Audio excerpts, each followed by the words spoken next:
Today's story, I assumed my wife, Julia, would be happy when I told her I didn't have to work all week.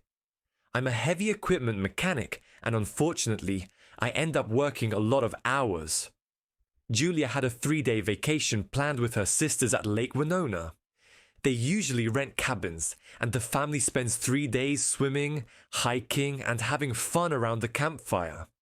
I had already told my wife that I wouldn't be able to make it, and she seemed to understand. It was the middle of the week, and I make good money, especially on overtime.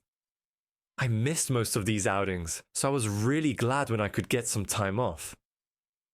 "Hi honey, good news, I'll be able to go along with you guys this time," I said, with excitement in my voice.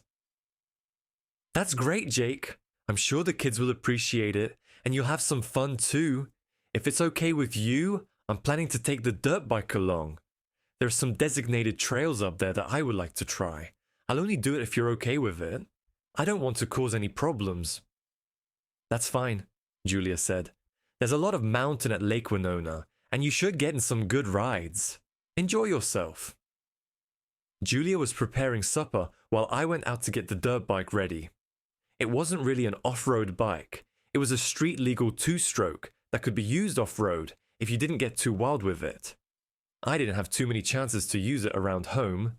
Supper was ready by the time I got done. Julia and I had been married for 12 years, and we had 3 children.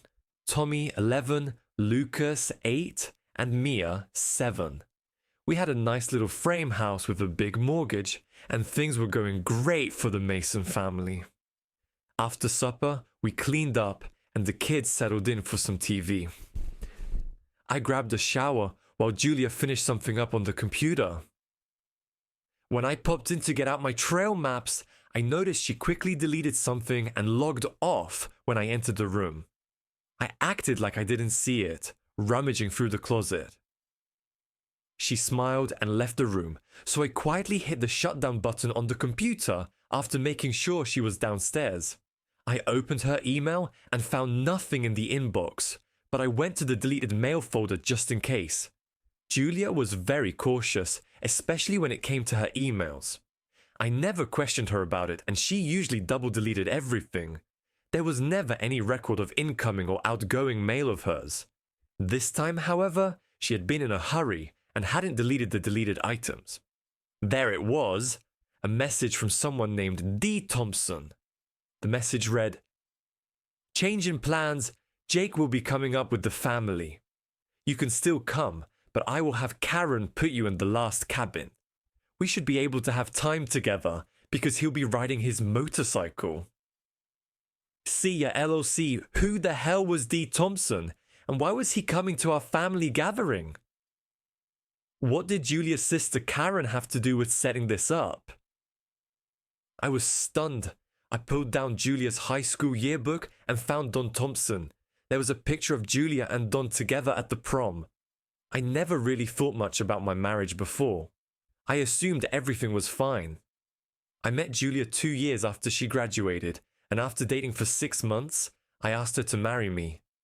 She accepted, and I was happy.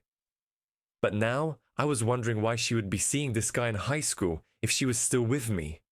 It was a quiet, unsettling weekend.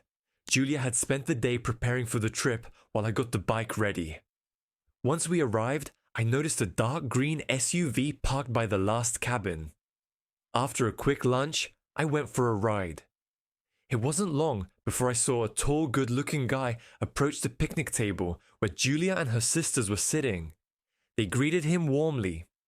After a while, he walked off, and I saw Julia leave the table to follow him. I quietly followed, turning on the video camera and trying to get some footage. But I didn't have to get the camera out. I could hear them talking. "I'm really sorry, Don. I had no idea Jake would be coming today. I'll try to make it up to you," Julia said. "It's okay, Julia, I understand. I'm a little disappointed, but I'm sure it'll be fine," Don replied. "We can still have time tonight." I could hear the sounds of what was happening next, and I was crushed. Julia had been with Don in my own marriage. After a few moments, I just sat there, stunned and devastated. I didn't want to confront her right then, but I knew something had to be done.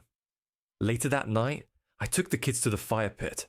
Julia and Don were caught off guard when I set fire to the blanket and their clothes. I made sure the kids were enjoying the marshmallow roast, but I couldn't help but feel the weight of the betrayal. As the fire blazed, I confronted Don. "Hi Don, I'm Jake, Julia's husband. Nice to finally meet you," I said. Don was flustered. I didn't know. "Lisa," I said, looking directly at Julia, "I'm afraid I used your blanket for something else." I took my kids and left the campgrounds that night. Julia tried to chase me down, but it was too late. I was done. The trip that was supposed to be a relaxing weekend had turned into a nightmare I couldn't wake up from.